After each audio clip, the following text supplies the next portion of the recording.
Hello दोस्तों, सबसे पहले आप सभी को मेरा प्यार भरा प्रणाम और नमस्कार। मैं हूं दीपक रौथान, स्वागत करता हूं अपने यूट्यूब चैनल दीपक ब्लॉग उत्तराखंडी में। और दोस्तों, मैं आ गया हूं फिर से न्यू ब्लॉग के साथ, तो देखते हैं आगे की वीडियो।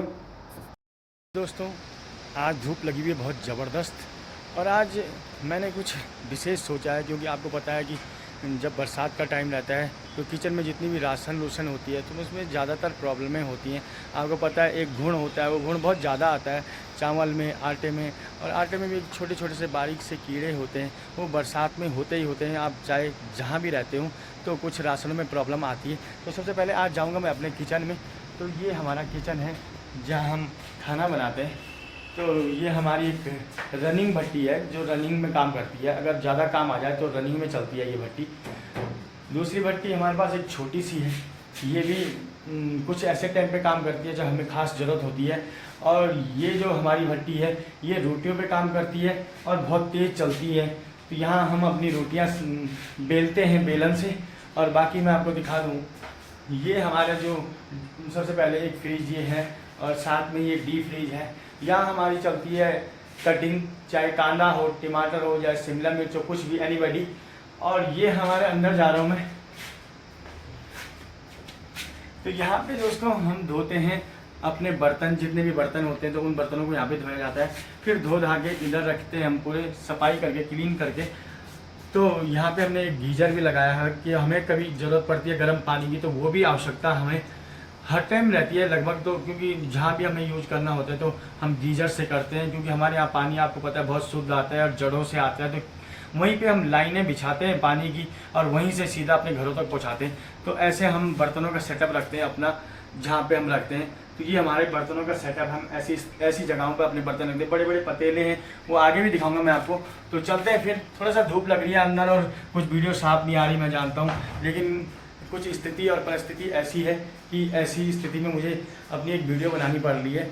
तो दोस्तों फिर चलते हैं। थोड़ा सा जो मेरा स्टोर है, वो स्टोर की स्थिति दिखाता हूँ, क्योंकि जब बारिश होती है ना तो बहुत ज़्यादा स्थिति यहाँ पे ख़राब हो जाती है।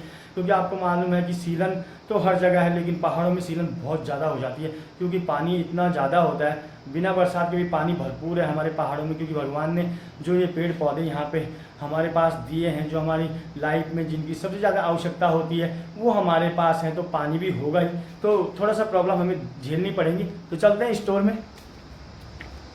तो साथ में हमारा स्टोर है, तो ये रहा हमारा स्टोर।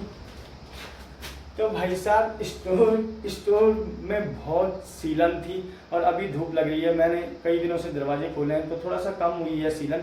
और जो हमारे यहाँ पे सामान रखा हुआ है, राशन पानी है, जैसे ये चावल था, ये दूसरा चावल, ये चावल है। जैसे इसमें घुन आ जाते हैं, आपको पता है घुन पड़ जाते हैं बरसात में, और घुन बहुत ज़्यादा हो जाते हैं। तो ये मैंने आज सोचा कि क्यों ना आज इनकी सफाई की जाए। और इनके लिए चाहिए हमें एक, बताता हूँ अभी आगे से, ये रही हमारी सुप्पी, इसे कहते हैं सुप्पी। ये सुप्पी काम आती है। आपको पता है श्री कृष्ण भगवान को भी इसी पे ले जाया गया था।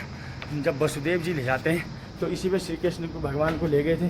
तो ये हमें बहुत हमारे लिए मायने रखती है। हम इसको पूजते हैं और सम्मानजनक इसको अच्छी जगह पे रखते हैं। और ये रहा हमारा रेस्टोरेंट, एक चालू रेस्टोरेंट है जो एनी टाइम हमें काम आता है। कि कभी कभी ऐसा हुआ यात्रा में कि जब हमने यहाँ जब यात्रा जब चालू हुई तो ये टेबल और कुर्सी हमने बाहर फील्ड में लगा दी। आपको पता है फील्ड है हमारे पास, पर अभी धूप से दिखाई नहीं दे रहा। मैं बाहर जाके दिखाता हूँ, आपको दिखाया वैसे मैंने कई बार। और उसके बाद जब हमारे पास ज़्यादा अतिथिगण पहुंच जाते थे भीड़ में, वो भी मई के महीने, आप जानते हो मई में बहुत ज़्यादा यात्रा चलती है, बहुत ज़बरदस्त चलती है। जब फर्स्ट स्टार्टिंग भगवान केदार बाबा की जब पट खुलते तो उस टाइम की स्थिति बता रहा हूँ मैं। तो ये टेबल कुर्सी हम बाहर रखते थे, तो हम लाए थे एक्स्ट्रा गद्दे, जो गद्दे हम यहाँ ग्राउंड बिछाते थे और फिर लोगों को सुलाते थे। कई लोग हॉल वाले आते हैं कि जिनके पास 20-25 लोग साथ में होते हैं, तो वो एक साथ रहना चाहते हैं, उनको हॉल की आवश्यकता होती है। तो मैं उस स्थिति के लिए इन गद्दों को भी लाया था। और ये थे हमारे पास 15-16 गद्दे, और ये 16 गद्दे यहाँ फिट होते हैं। इनके साथ हम कंबल और एक तकिया देते थे साथ में। और ये वॉश बेसन, यहाँ पे वॉश बेसन भी लगा रखा है कि कोई प्रॉब्लम किसी को ना हो, अगर खाना इधर अंदर खाते हैं तो यहाँ पे हाथ धो सकते हैं। तो ये हमारे कुर्सी टेबल का सेटअप मैंने आपको दिखाया है।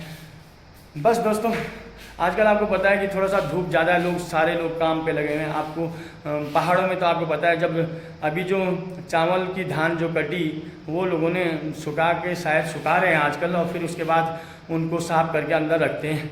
तो अब हमारे यहाँ चालू हुआ है काम हल का समय जो है इस टाइम बहुत जोरी से लगा हुआ है। और अब इसके बाद उन खेतों में बोए जाएंगे गेहूँ, जो काटेंगे मार्च अप्रैल में।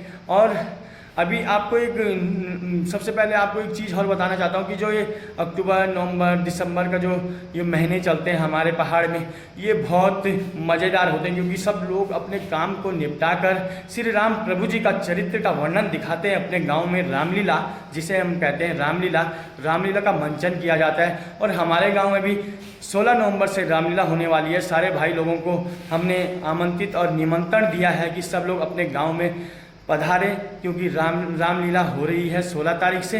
तो सब लोगों की आवश्यकता है, संपूर्ण रूप से उन लोगों का हमें सहयोग चाहिए, और सहयोग जब सबका होगा तभी हर कार्य संपन्न होता है। तो भैया अब सारे गाँवों में बहुत ज़्यादा मज़ा आ रही है, सब जगह रामलीला शुरू हो चुकी है।